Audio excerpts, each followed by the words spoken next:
Hey guys, this is Charles Alvarez, CEO of Cornerstone.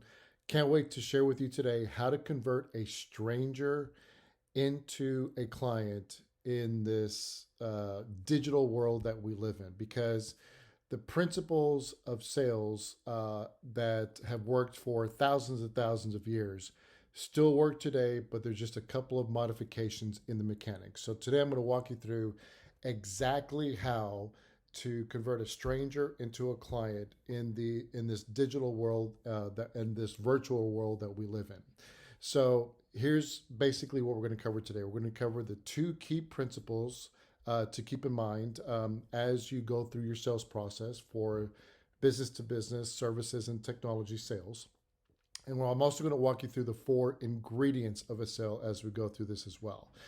And then I'm going to walk you through exactly what mechanics to use in order to make all of that happen. Okay, because we have found a system that has worked for us and our clients. Our clients over the past 9 years, we worked with about 300 of them, and from documented sources from our clients, we have seen that our clients have grown their business cumulatively across those 300 clients by about $154 million. So this stuff works, guys. So let's get right into it. So there are two key principles to keep in mind when you're building out any type of campaign, because if these two principles are not there, it doesn't matter whether you use Facebook or YouTube or LinkedIn, it doesn't matter. If you don't follow these two principles, you're dead upon arrival. Okay. So the first principle is something called the principles of networking. Okay. Principles of networking. There are three components. The first component is called the rule of 250. What that states is that every single person on the planet has a relationship with, has access to at least 250 people that if you called them, emailed them, or texted them, they should return your phone call, email, or text in a reasonable period of time. Okay, so that's the first component of networking. The second, which is very near and dear to my heart, is something called the law of reciprocity. Over the years, salespeople have come to this conclusion. I don't know why, since, like HubSpot said, only 24% of salespeople meet or exceed their quota. They have got in their mind that if I beat enough people over the head with my sales pitch and boring PowerPoint presentation, that they're going to buy from me. Guys, nothing could be further from the truth. That just doesn't work. At the end of the day, life is getting what you give. You give what you get. And what we have found to work extremely well is you want to be of value first before you get anything back in return. Okay? So, for example, if you want love, give love. If you want time, give time. If you want more relationships, be a good relator. Be good with people. Add value. Look for ways you can add value to them before you ask for anything in return. So that is a key component to this entire campaign, because if you don't get that right, nothing else really matters. And then the third component of networking is the art of storytelling. We do a lot of studying on buyer psychology, and the way that our brains process information or retains information best are through stories.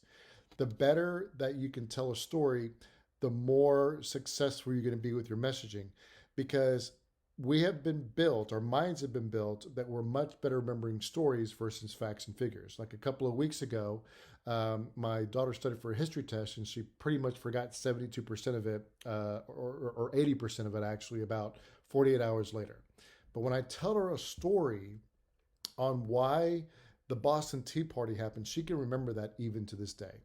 So as you build out your campaigns and as we build out our campaigns for our clients, we like to interweave stories in order to make you memorable in the hearts and minds of the people that you want to do business with. Okay. Then we combine those with the three components of the principles of business development. And the three components are: number one, be specific with your target market. People want to work with specialists. Get that through your head. They do not want to work with generalists. They want they want to work with people that have worked inside of your type of business before and have had success. That gives them confidence. That gives them the ability to check your references, because it's not us saying that we're great. We want other people to say they're great. And if we've delivered success in a particular niche, like mine is professional services and technology, and I have success stories about that, that gives people the confidence that we can do the same thing for them.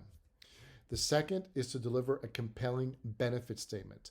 Benefits talks about how you can make somebody else's life better.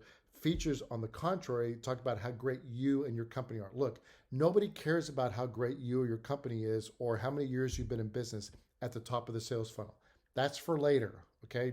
Worry about that later. What they want to know more than anything is, do you understand my problem? Can you help me fix it? What does fixing it look like? And what do I need to do to get there? And then the third component of the principles of business development is to deliver that message to your target market through the right channels. And what we have found to be the right channels are LinkedIn, email, and the good old-fashioned telephone. Here's why we use each of those. The reason we start with LinkedIn is because, and this doesn't matter what research report you read, approximately 80% of business-to-business leads originated on LinkedIn. 80%, okay? So that's why we use LinkedIn. Email continues to be a great place to educate people that you haven't done business with on how you can help them solve their business problems. It's a great way to educate. The reason why we recommend using the telephone is based upon facts. The American Marketing Association comes out with a report once a year. It's pretty much been the same for about the last 12 years, which states that the average professional in America gets 10,000 digital marketing messages a week, 256 emails a day, 39 texts, but guess how many phone calls the average professional gets per day? 6. Nobody wants to pick up the phone anymore. I tell my client sales team all the time, I was like, guys, there's this really cool app on your phone called a phone. Use it. It is spectacular at building relationships. So definitely use the phone, because that's how you get out of the digital world and you start forming a relationship and start to invoke the law of reciprocity. So let's start walking through that. And remember this, guys, people do business with those that they know, like, and trust. It's just that simple. There might be various degrees of that, but those three components have to be there. Now, let's talk about the mechanics. Let's talk about LinkedIn first. So when I first started my career, I started for a company called Accenture, implementing ERP systems, e-commerce systems, accounting systems, that kind of stuff. And I had this really cool partner. He and I are still friends to this day, as a matter of fact. He said, Charles, the great thing about technology is it can do anything. He said the bad thing about technology is it can do anything. And he said the reason so many implementations failed is because they're trying to implement a technology to do something it wasn't designed to do. So he says you want to use a system for what it was originally intended and designed to do. LinkedIn is a networking system. It is not a selling system. In other words, it's where people come to get information, develop relationships, or get a job. None of those three things is getting sold. However, I'm going to ask you a question. How many times per day or per week do you get somebody you don't know from LinkedIn pitching you their sales pitch? And then my second question is, how many of those do you respond to? The typical responses that I get is either I don't respond to any or very few. And that's because they're violating the principles we talked about earlier in this video. In other words, there's no reciprocity. That person is asking before they've given you anything. It violates the principles of networking, and that's why it fails, okay? So we approach LinkedIn the way that it was intended to by its founders, which is to be the world's largest 24/7 trade show. So we approach it like a trade show. Here are the steps. Step 1 is to optimize your LinkedIn profile. When somebody decides whether or not they're going to connect with you on LinkedIn, they look at three things. They look at your picture, your title, and your LinkedIn summary. They actually just changed it a couple of months ago, I think, to be called the About section. But it's the same no matter what it is. They just changed the name of it. And it actually sits right below your picture and your title. And the reason the founders of LinkedIn put that in there is to allow you to answer a very important question.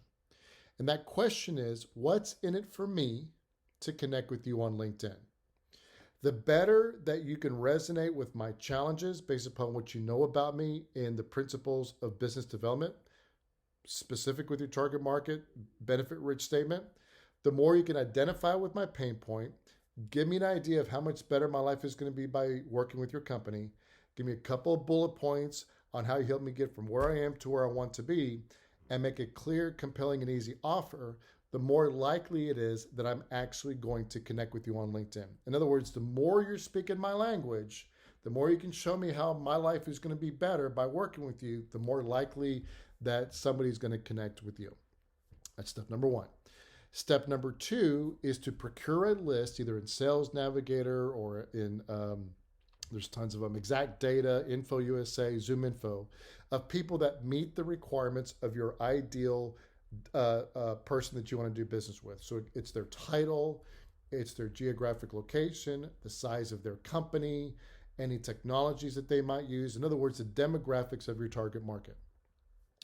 After that, what you then want to do is send 100 invitations to connect on a weekly basis to that list.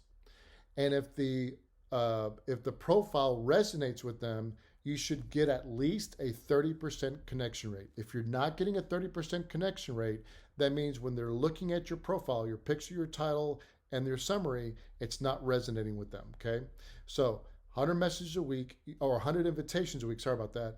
That translates into at least 30 new connections. Now, when somebody connects with you on LinkedIn, it's like exchanging business cards at a trade show, because if I met you at a trade show and we exchanged business cards, we're giving each other permission to contact each other again. Same thing on LinkedIn. When you connect with somebody on LinkedIn, they're giving you permission to contact them, and you're giving them permission to contact you. It's a virtual exchange of business cards. So what do you do after that? What do you do after they connect with them on LinkedIn? You start sending them stupid sales messages. No, you don't do that. Don't do that. Don't be like all the other people that are trying to do that and it's not working. It doesn't work with you. Why do you think it's going to work with somebody else? Okay, come on now. All right. No, you want to start nurturing the relationships. You want to send them 5 messages over a 5-week period to nurture the relationship. Message 1 is simply thank you for connecting. Message number 2 is a link to a helpful resource that would be a benefit to them. And then messages 3, 4, and 5 is an invitation to have a 15-minute call with you, simply to get to know each other and see how we can help each other out. That's it. Because if you can't get these people on the phone, guys, and looking to add value to them, you're not going to be able to get down through the sales process anyway. So who cares, okay? You want to invite them to have a 15-minute call with you. I also recommend inside of those messages 3, 4, and 5 is to include a calendar link that syncs with your calendar, so that all they have to do is click it and set up a time. If you don't want to use Calendly for whatever reason, which is fine, give them some dates or days and times that you're available to have these calls, and let them pick one. Don't make it hard by just saying what time works for you. Make it easy on them, okay? Now, from those 5 messages over a 5-week period, 5 to 10 of those connections should respond to you wanting to have an appointment, okay? That is really, really typical if you follow this method, okay? For those that did not accept a meeting with you over LinkedIn, you want to upload that into an email delivery system. We use HubSpot, where you want to design, create, and send one non-promotional, education-based email every Thursday at 10 a.m. local time to your prospect. What that is intended to do is to educate them on what types of business problems you solve, how you can solve them, and you want to make them an offer to either visit your website, download a white paper, download a case study to learn more about what you do, okay? Now, you're going to let that marinate in their inbox until Monday morning, okay? What I recommend at that point is for everybody that has opened it or clicked it, and any type of decent email delivery system should be able to do that for you. What you want to do is you want to call them with a very specific script. And here's the script. If I were talking to you, let's say your name is John. Hey, John, this is Charles. You and I are connected on LinkedIn. I'm the type of person that actually likes to get to know my LinkedIn connections. Do you have 15 minutes next week simply to get to know each other and see how we can help each other out? Typically, we have found that our clients as well as our team gets one appointment in every 6 to 10 dials. And you want to sound very relational. You want to sound very, very like yourself. You don't want to put on your, what I call your professional speak, where you talk very professional and very weird. No, just talk like you normally talk. I've been talking to you like I talk like this all the time. Okay. There is no professional voice. This is just me. Okay. On that 15-minute call, you want to ask them about everybody's favorite subject. And everybody's favorite subject is themselves. You want to ask them, what got you into the industry? What got you into the job? What do you like the most about your job? What are some of the biggest challenges that you're having? What would happen if those challenges resolved? How would that change your life? How would that change your business? What you're trying to do is get them to talk by asking them questions about their life and their business or their role in the organization. What's going well? What are opportunities for improvement? And then at the very end, the offer is pretty much the same no matter what. It says, well, hey, you told me that you had X, Y, or Z issue. I've got some ideas. You don't want to use the word solutions, products, programs. You've completely blown it if you do that. You want to say, I've got some ideas that I'd like to share with you on how to resolve that particular issue. And then you set up the discovery meeting. And then from the discovery meeting, you go to the demo or however your process is. And then you follow up with them 7 to 10 times to close. Now, there are 4 ingredients necessary to close a sale. They have to have a budget. In other words, they have to be able to afford your services or your technology. There has to be a relationship. That's why we pick up the phone. There has to be a need for your product or service. And the 4th thing is the one that frustrates most salespeople, and we have very little control over this, which is timing. They can afford your services or your technology. You can have a great relationship with them. They can have a budget for that. If they're not ready to buy, they're not going to buy. That's why the follow-up process is so important. The average salesperson follows up with their leads 2 to 3 times and they give up. Every study you look at, and I also see this from practical experience as well, the chances of closing somebody after 2 or 3 follow-ups is less than 5%.